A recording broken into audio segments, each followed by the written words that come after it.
everyone, welcome back to this session of English. In this session, we are going to continue with our chapter Non-Finite Verbs.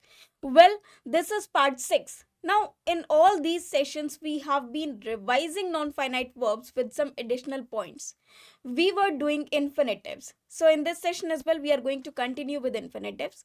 We are going to read positions of infinitives. Yes, of course, we have already done we have already introduced infinitives, we have already defined infinitives, and I explained you with it with some examples. I told you about some words as well which can be used only with infinitives, or you can say with which we can only use infinitives.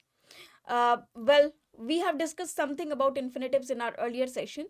Now in this session we are going to discuss positions of infinitives, uses of infinitives, and then rules of infinitives.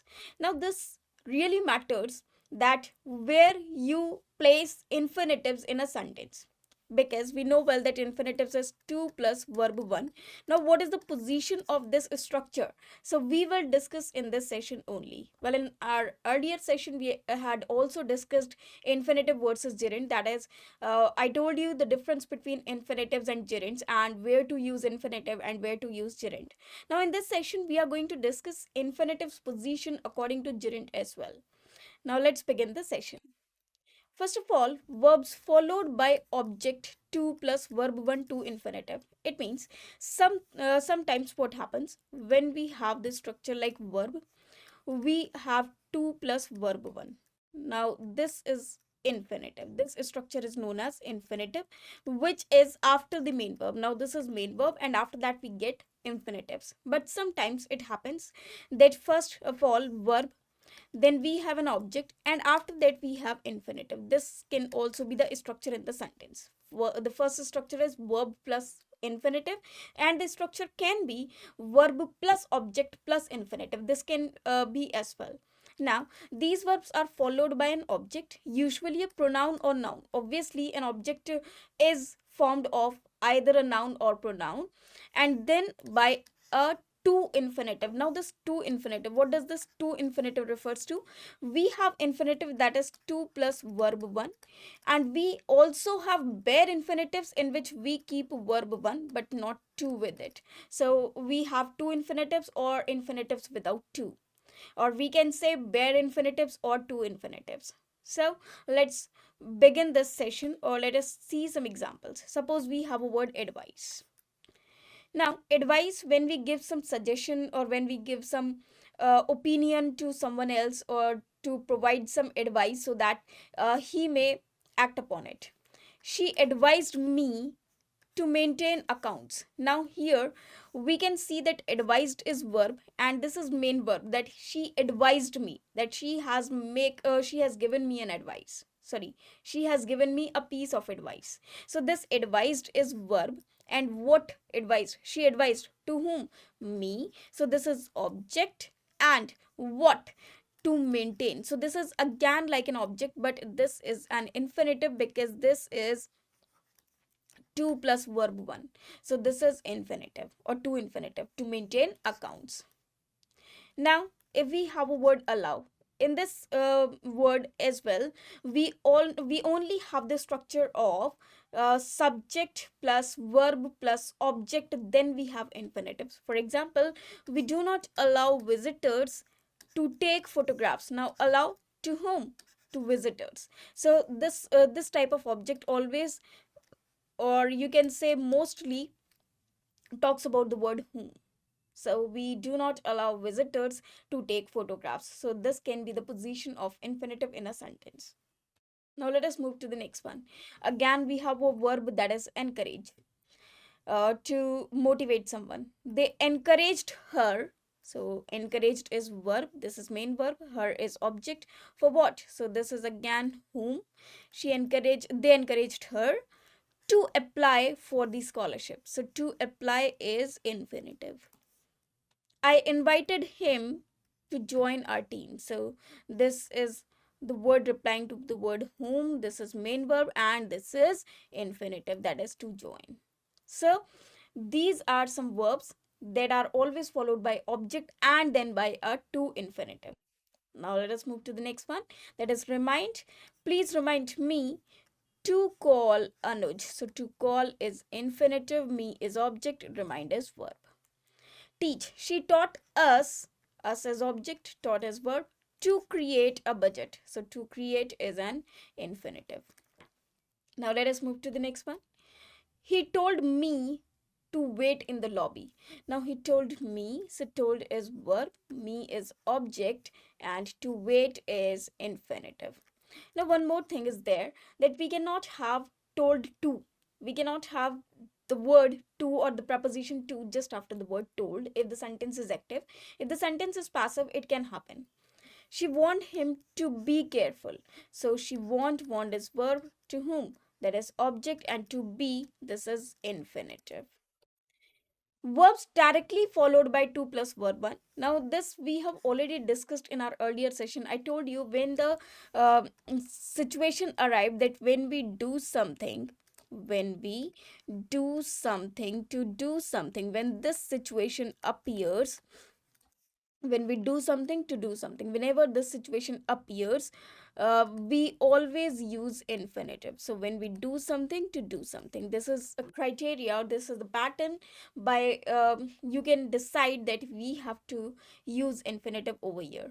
So without an object in between, so if the object is not there, this I have already told you in our earlier session. I told you about some verbs, that after these verbs we necessarily have infinitives if they uh, make the situation like when we do something, to do something. So first of all, let us have a word agree. So she agreed to help. So to help is infinitive, whereas this agreed is verb. Decided. I decided to leave. So decided to leave. We expect to win. So in this sentence, expect is verb and to win is infinitive. Now let us move to the next one. Hope. They hope to come next week. So to come is infinitive and hope is verb. He offered to drive us to the airport. So to drive is infinitive and offered is verb. She plans to visit Greece next summer. So to visit is infinitive, whereas plans is verb. He refused. Now refused is verb, to eat is infinitive. His vegetables.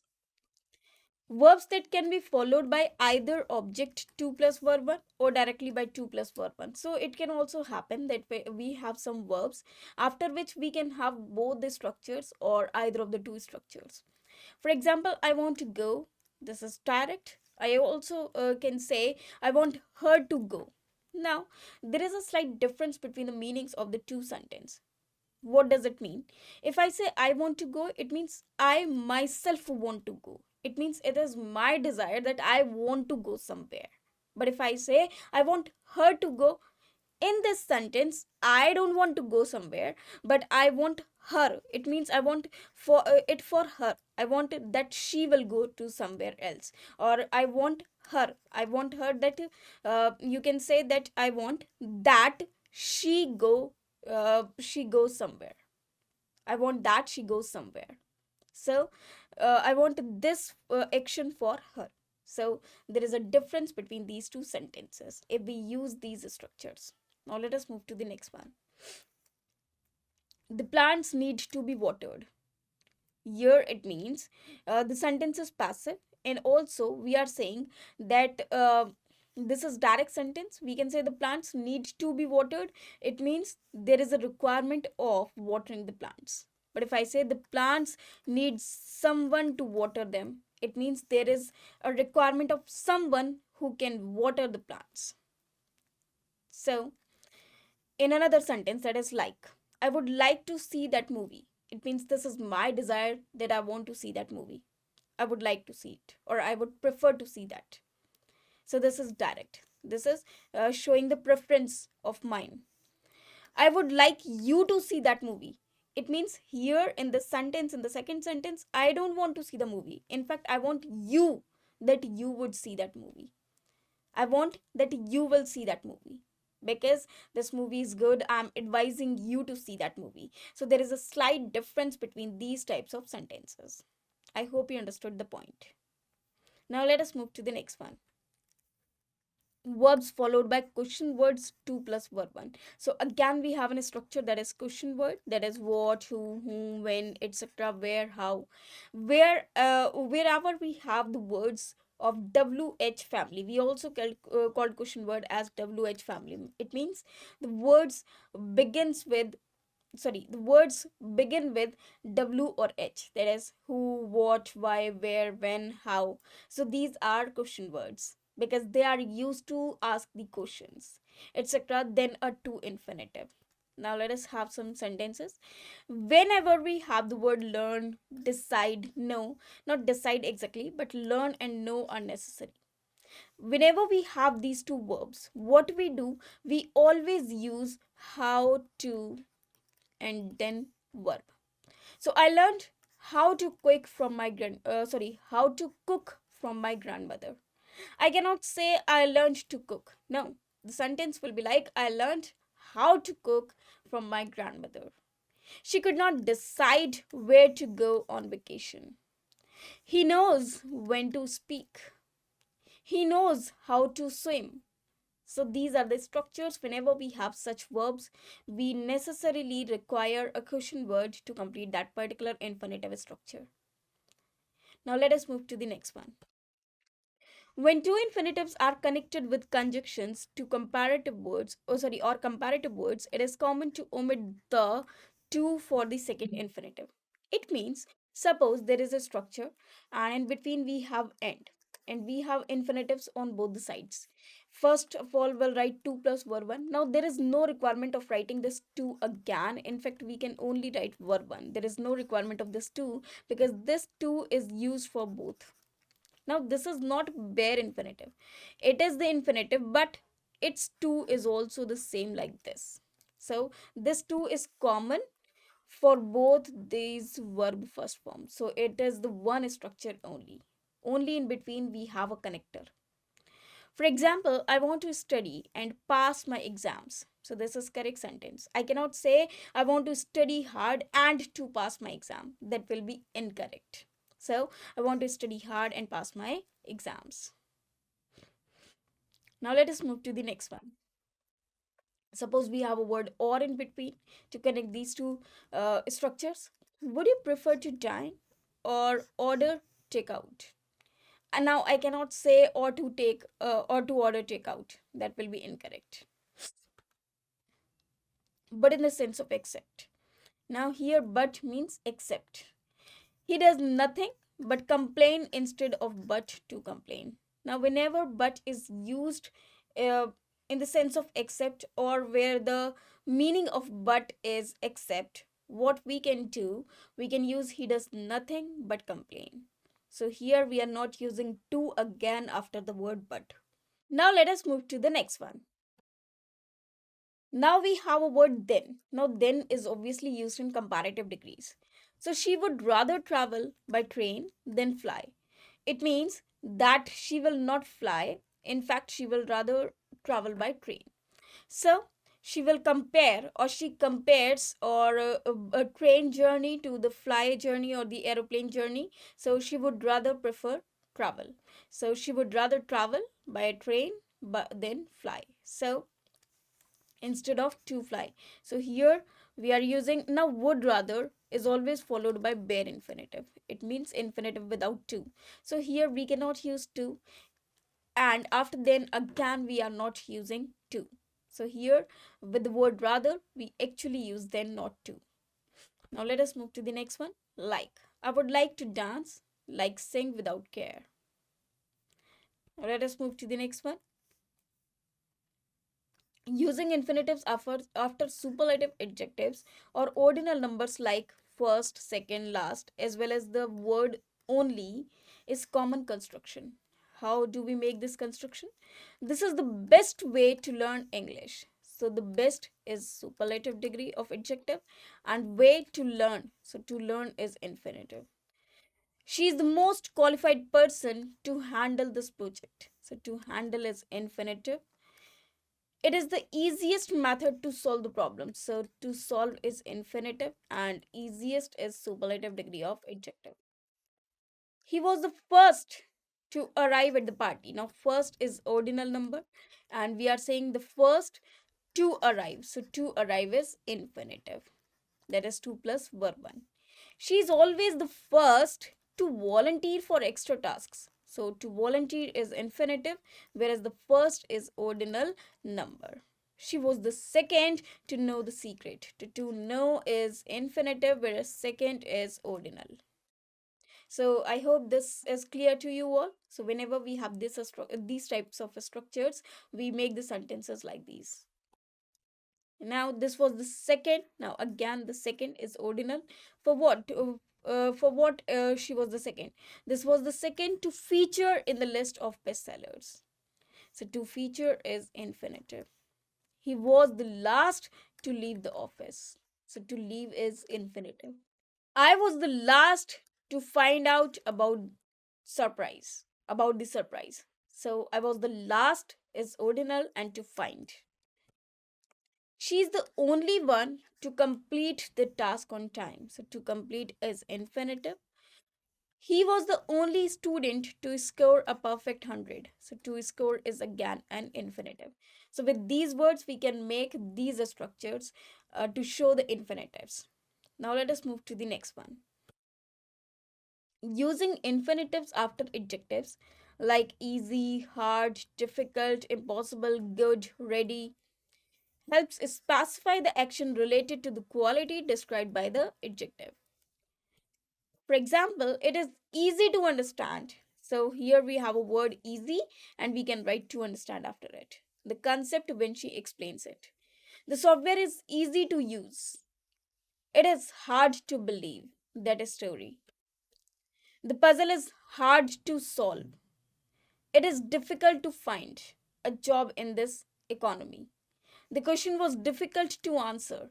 So after these words, we can directly use infinitives.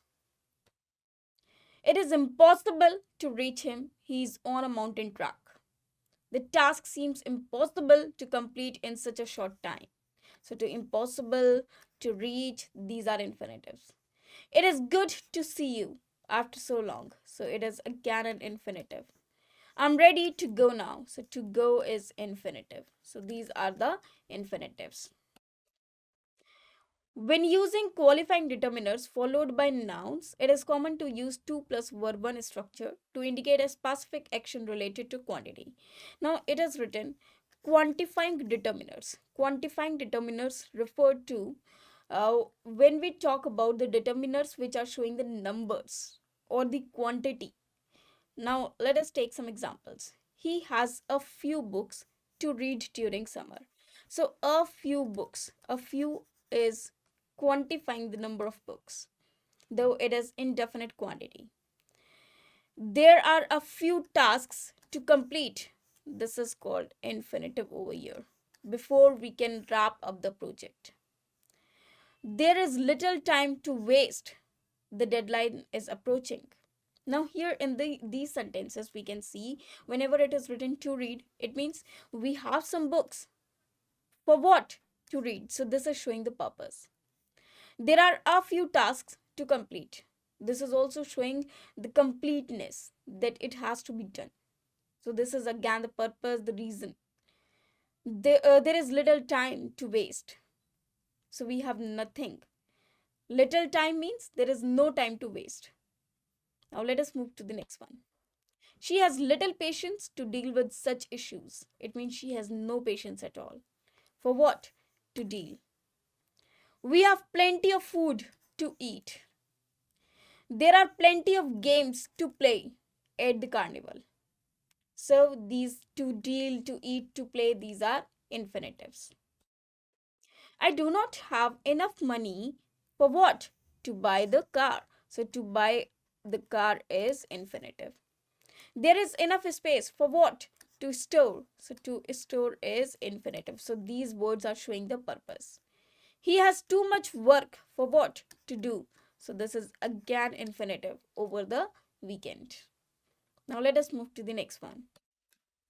There is too much sugar to use in this recipe. So too much sugar for what? To use. There are many exercises to complete in this book. She has many stories to tell from her travels.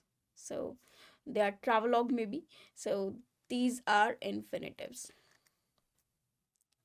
Now let us move to the next one. When using verbs like learn, forget, know, remember, and similar ones, you can insert a WH pronoun like what, how, where, when, why, who, which before an infinitive to make the statement more specific or informative. Now, I told you this structure before as well, but here we are going to learn some more words as well. I learned how to I learned how to cook from my grandmother. I learned where to find the best deals. Forgot. I forgot how to solve this math problem. He forgot where to meet us.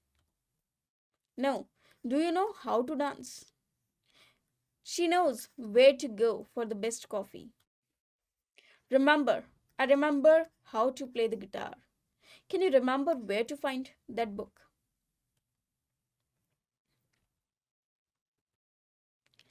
Now, there are some words. Now, these words are very, very important. Let me discuss this with you.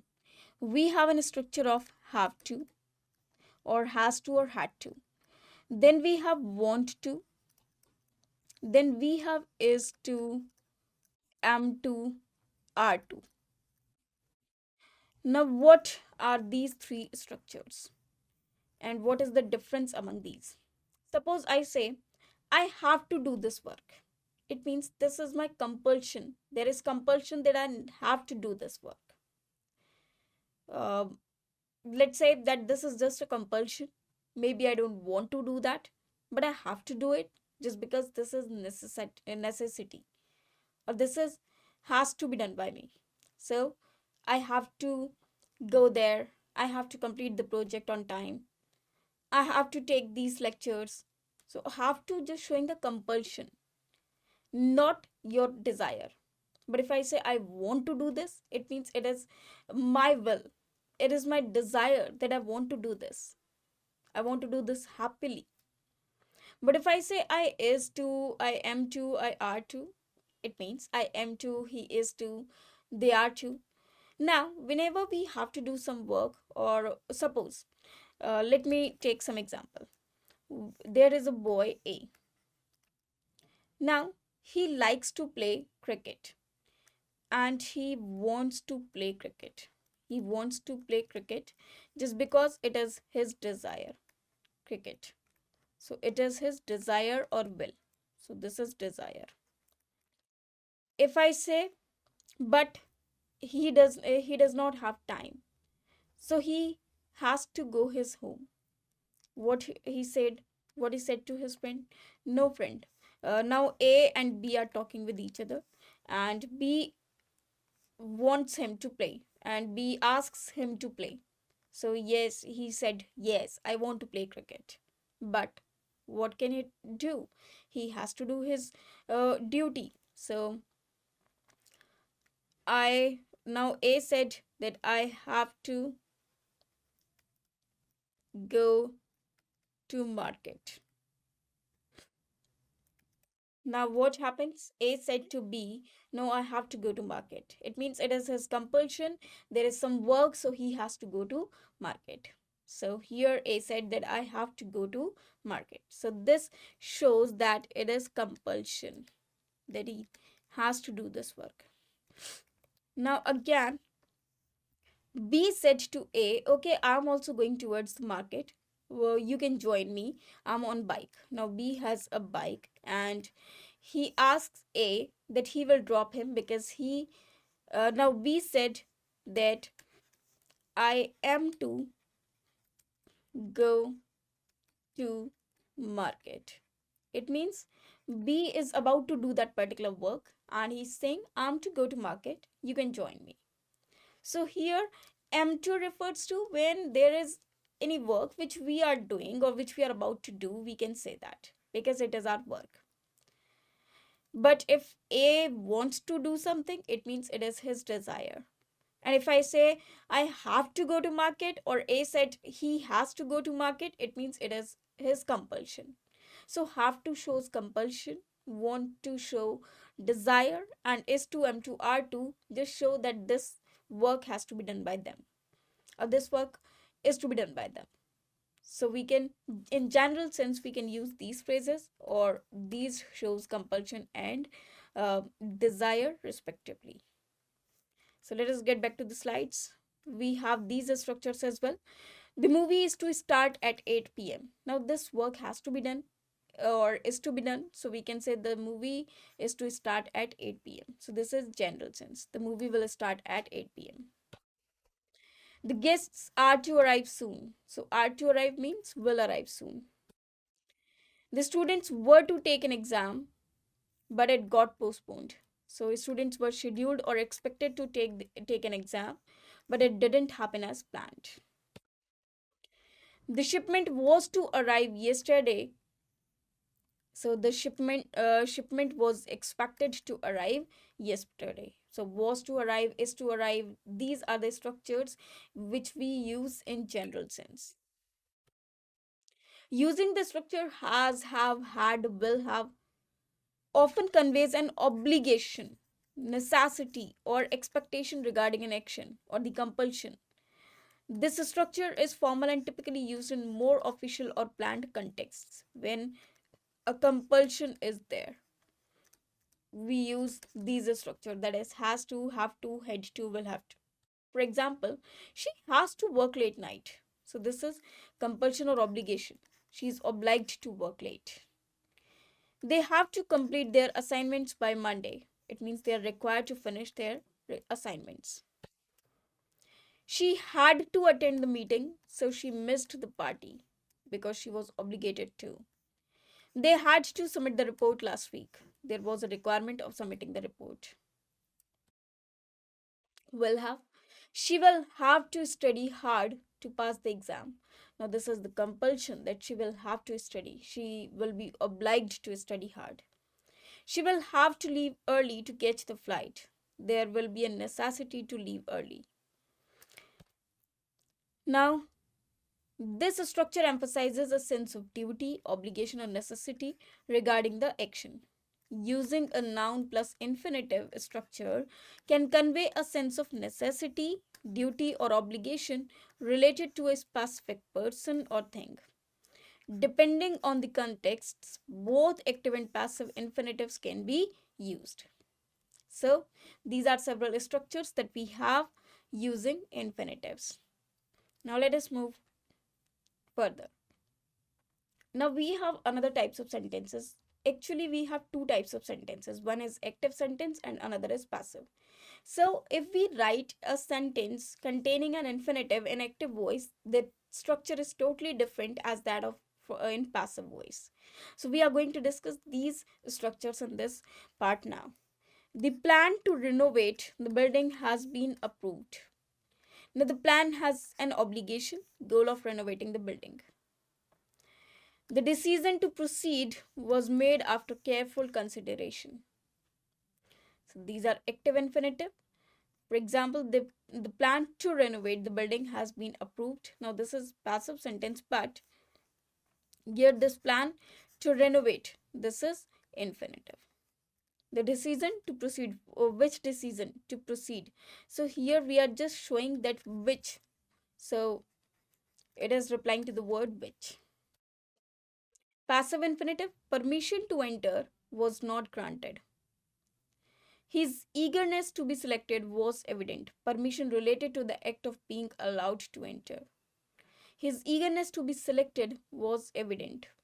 His eagerness was centered around the potential action of him being chosen. Now let us move to the next one. Here we are going to read some more sentences about infinitives. Examples: it is important for students to study. So it is important for whom? For the students to study regularly. It was difficult for her to accept the truth. So to accept is infinitive. It is necessary for employees to wear. So this is infinitive. ID badges. It was uncommon for him to be late. So it is for plus object. Now this is verb plus for, or you can say participle. then we have for, then we have structure of object, and then we have infinitive. It is exciting for children to travel abroad. It is essential for us to understand the basics. It was a surprise for them to find out the news. So these are passive sentences. I hope you understood all these points. Thanks to you. These were the uses of infinitives. Thanks to you.